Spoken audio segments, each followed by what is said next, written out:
to the Equestrian Queensland Fundamental Series. I'm Tani McCormack, Senior Sport Development Officer at Equestrian Queensland and Director of the series. First of all, congratulations on beginning your journey with your new off-the-track horse. This series has been designed to support you in successfully transitioning your horse from the racing industry, promoting high-quality healthcare and retraining foundations. We thank QRIC, the Queensland Racing Integrity Commission, for funding this project through their Racing Animal Welfare Grants program. We are proud to support the promotion of life after racing. To follow the full series and for more resources, go to the Equestrian Queensland website and click on EQ Fundamental Series under the Education tab or follow the link below. Hello, my name's Shane Gillard and I'm Queensland's Racing Integrity Commissioner. I'm pleased to introduce this Equestrian Queensland video series, which has been funded through the QRIC Equine Welfare Racing Animal Welfare Grants Program. Established in 2016, the Queensland Racing Integrity Commission is an independent statutory body which oversees the integrity and welfare standards of racing animals and participants in Queensland. Partnerships are critical to how we work at the Commission, specifically to ensure that the rules of racing are upheld and to safeguard the welfare of racing animals to ensure that everyone can compete on an even playing field. This successful QRIC Rural Grant program has assisted Equestrian Queensland to develop these educational training videos to demonstrate important aspects of acquiring, assessing and re-educating retired racehorses to prepare them for their first equestrian sport competition. These videos raise the profile of alternative career opportunities for retired thoroughbred and standardbred horses and educate those in the market to purchase a retired racehorse in Queensland.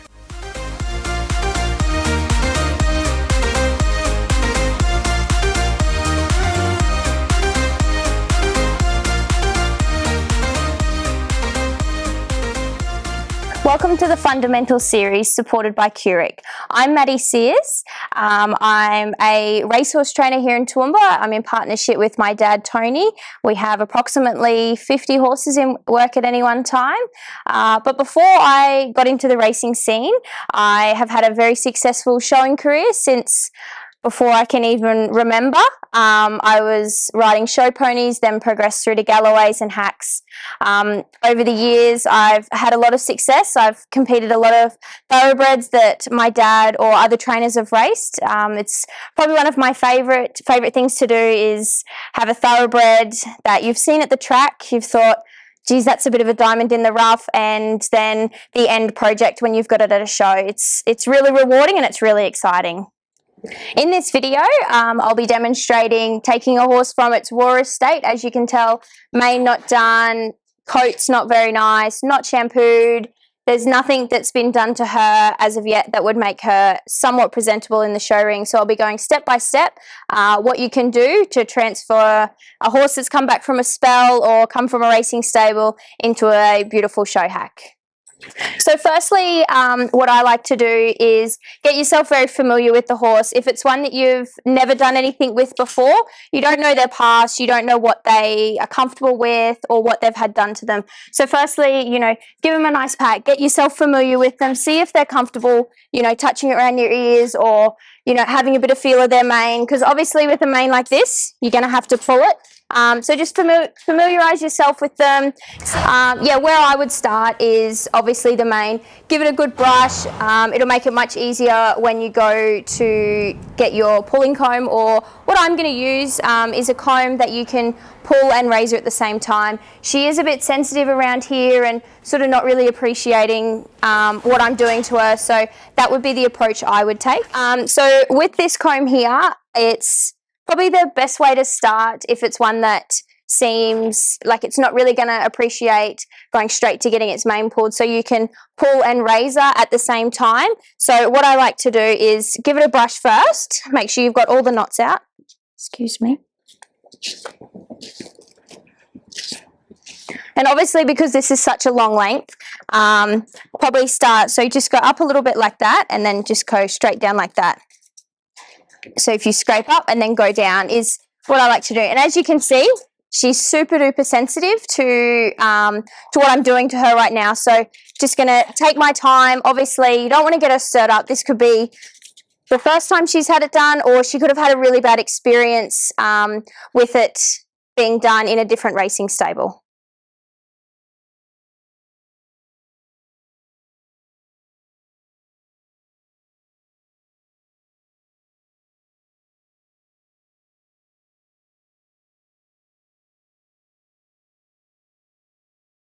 As you can see, she's not enjoying this at all, super sensitive to getting her mane done, getting really quite agitated with it all. The best thing to do is a bit of positive reinforcement. Just let her know that I'm not actually hurting her, it's not hurting her at all, to try and make it as best possible experience as you can, because it's something that is going to have to happen a lot more than just once with their original makeover.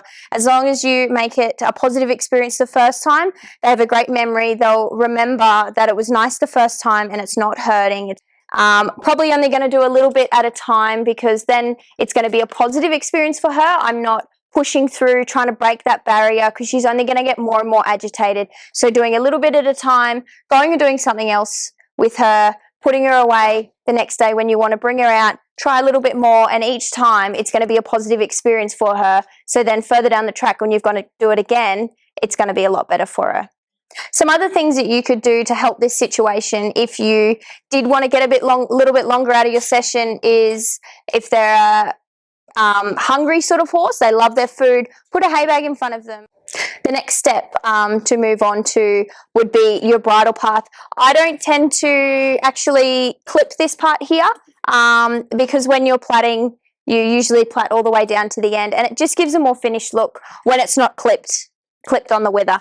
So with the bridle path, obviously if they're a little bit sensitive around the ears and don't really appreciate what you're doing, you're just going to have to take your time and really get them comfortable with you moving your hands around their ears and touching all that sort of stuff, because you're going to have to work around the ears to do the bridle path. With the bridle path, with my experience with all the show horses I've had, no more than 3 fingers. If you tend to go a little bit further than that, you find yourself having quite a gap here before your first plait, and it just takes away that finished look over the neck. If you don't trim the wither and only have a small bridle path, the longer the neck will look. So it'll give that horse that really nice open front, because if you keep this here with not trimming that and only having a small part up there, you'll be able to have a decent amount of plaits here, which will give that horse the really nice long neck and really open front. So that's a little trick to let you in on. I tend to not clipper the wither and just leave it as it is. And if there is, you know, a little bit that's still there that you haven't got a plait in, just tuck it in, because you won't see it. A lot of horses will be sensitive to the vibrations and the noise in areas like your bridle path, your ears. So you just got to familiarise them. So I tend to just turn it on and just let them get familiar with it. You know, you don't have to actually touch them. Just let them get familiar that it's not something that's hurting them. It's not a dangerous weapon or anything like that. As you can see, she's not super comfortable with it. So just let her get comfortable with them. Feel what it feels like on their skin, on their body, that it's going to be comfortable and it's going to be all right. Just do that in quite small sessions. If they don't have a problem with it, then, you know, you can progress and start to touch those sensitive areas, but just get them familiar with them, let them see what they feel like, let them hear it. And while you're doing that, do some positive reinforcement, that, you know, talking to them that it's okay, good boy, good girl, giving pats. Get them familiar at different areas of their sensory points, around their nose, around their eyes. And obviously you're going to work your way to the ears, because that's ideally where you'd like to clip. But you just let them feel it. As you can see, she's not super comfortable with it. I'm not actually touching her with them yet. So the vibration's only going slightly through my hand, and so she can hear it and understand that it's not something that's dangerous, it's not something that's hurting her, so she can get comfortable with it and just take the pressure off. Horses are quite reactive with pressure and release. As you can see, she's not very sensitive to the sound of it. It's more so me touching her in those areas that she doesn't really appreciate and where she's not very comfortable. Some horses you do get which don't really care about the clippers touching them, but it is a sound thing. So what I would do is just step away, turn them on, and As they're away from them, they're not near them, do some positive reassurance, pat them saying it's okay, and talk in a louder voice that overpowers the sound of the clippers. And as you get closer, depending on how they're reacting, if they're getting quite sensitive to the noise the closer you get, just step away a little bit and just release some of the pressure. Once you get through the total makeover stage, later down the track, this horse is halfway through his retraining prep. So as you can see, he's really started to come out in the coat, lots of conditions, starting to get really shiny. So then you want to start to prepare him for competition. Things that involve going to competitions is doing a bit of desensitization. So getting familiar with sprays and playing around, plaiting and pulling his hair when it's plaiting, things like that. Because when you're at a competition and it's the first time you're doing it, you could get yourself quite frazzled because the horse could get worked up and then the wheels could fall off on the situation. So what you want to do is do perfect practice at home. Then you've got everything in place to have a very stress-free and organised time at a competition. In preparation for the competition, there's lots of different products you use. So you want to get them familiar with different sorts of sprays, whether it be a spray like that or an aerosol-like spray, because there's so many products on the market that you will use many different things. And a horse coming off the track not necessarily will be familiar with those kind of products. So what you want to do is just obviously make sure they're in a happy, comfortable environment, so you're not going into it with them already a little bit stirred up. So just like slowly work your way around, get a bit of a feel. As you can see, he's a bit unaware of the situation. So just make him comfortable. Once again, positive reinforcement is going to be your best friend when it comes to this sort of stuff, because you're making it a really nice experience. When you're in the process of desensitizing them with the spray, start at an area that's probably the safest for both you and your horse, which would be towards the front of the legs at the shoulder. So if he was to dart forward or dart back, you're still in a safe space. So what you want to do, spray, and when he does step away, go with the horse. So when you're at the shoulder like that, go with their front end. Don't jump away, because if you jump away and react, they're thinking, oh no, what are you reacting with? So obviously this spray is dangerous to me because my mum's reacting, so I need to react even more. Stuff around their heads, I tend to not go directly at their head, because put it into perspective, when someone sprays something in your face, you're going to react like that. And if they're not used to it or they're not used to any of that sort of thing, the best thing you want to do is spray a little bit in your hand, and then it's like you're giving them a pat. You go up their head and then just gently stroke it through. So they're seeing it as more of a pat than getting product put in their hair. And if you feel like you need a bit more, not a problem. See, he's not bothered by it at all. So you're not making it a drama, or it's not something that they think's bad happening to them, because you're just simply giving them a pat. Your quarter marks, how to get them to make it look like they're almost clipped in there. The best way to do it is on wet hair. So wet hair is going to go with the brush a lot better than doing it on dry hair. Once you've wet the whole bum, it doesn't need to be saturated, just, you know, damp. The best way to work the water in is do a bit of a circular motion like that, because you're getting the water into the hair, which is going to make it a lot easier when you're doing your quarter markers. So wet it, give it a good rough up like that, then brush with the hair like that, and that's when you want to go in with a shiny like spray, and then you go in with your quarter markers. That's the best way to have that really shiny, almost clipped in look for quarter markers. Obviously a false tail is not something that you have to use. It's more so something it's aesthetically pleasing, I guess you would say. And when a horse has got a nice big thick tail, it actually makes their hind end look really big and round and full. When you're putting your false tail in, you want to make sure that your tail, the false tail, is really, really nicely brushed, so the hair goes with each other.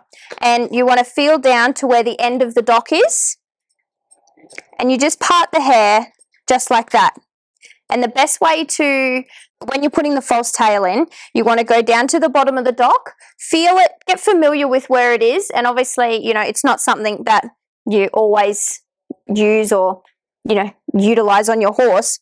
You want to get about the size of 2 fingers put together.